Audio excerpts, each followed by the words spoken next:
India and Canada, two countries whose relationship hit historic lows just a year ago, are now finalizing a deal so massive it's being called nothing less than a turning point in global nuclear energy. Yes, you heard that right.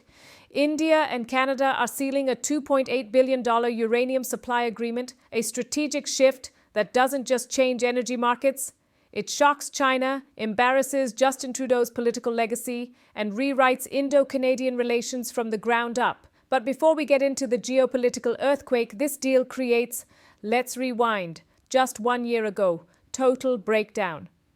Canada's former PM Justin Trudeau stood in his parliament accusing India of involvement in the killing of Hardeep Singh Nijjar. Overnight, Western media waged a narrative war against India. Diplomatic ties froze, visa services shut down, Khalistan tensions exploded. Both nations exchanged sharp statements and relations seemed ready to collapse for years. India-Canada relations were in deep freeze mode. No one, literally no one, expected a major comeback. Canada's domestic politics flipped.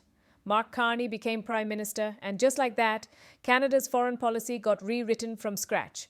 Why? Because Canada realized something crucial. Tensions with China trade, friction with the US pressure on Canada's economy meant only one thing. India is the most stable, long-term, growth-oriented partner Canada simply cannot afford to ignore. And that's when the relationship recovery mode switched on. Now, a $2.8 billion deal that changes everything. Why is this uranium deal historic?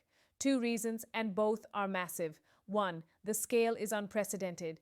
In 2015, India and Canada signed a uranium contract worth just $350 million.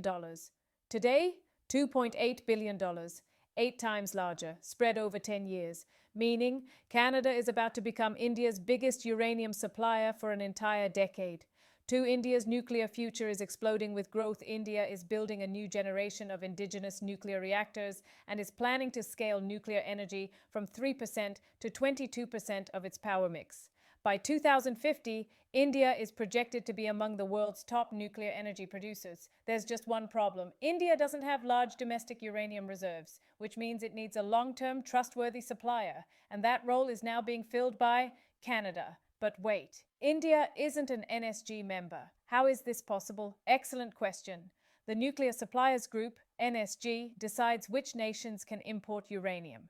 India isn't a member because China keeps blocking it, citing India's 1974 and 1998 nuclear tests. But here's the twist. In 2008, the US led an India-specific exemption, allowing civilian nuclear trade with India.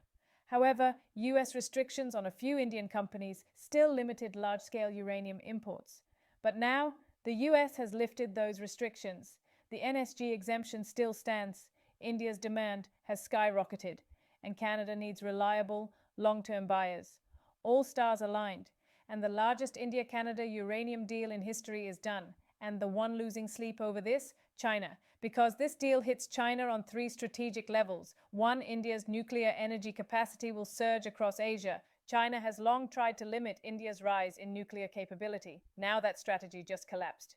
2, Canada is shifting away from China's orbit. For years, China believed it had influence over Canada's policy direction. But this deal clearly signals a geopolitical pivot toward India. 3, India's case for NSG membership becomes stronger. 10 years of clean, transparent, rule-based nuclear imports. That's the perfect track record India needs to push for NSG entry, something China desperately tried to prevent. And the biggest twist, China tried to cut India out of the nuclear supply chain, and at that very moment, Canada handed India a 10-year nuclear lifeline. That stings. Canada needed a big, stable, long-term buyer. India needed a trusted uranium supplier. The result? A $2.8 billion nuclear game-changer, a deal that reshapes alliances, shifts power in Asia, and sends a clear message. India is rising, and the world is adjusting. Now it's your turn. Is the India-Canada uranium deal the right move? Does it strengthen global stability or spark new geopolitical friction? Tell us in the comments.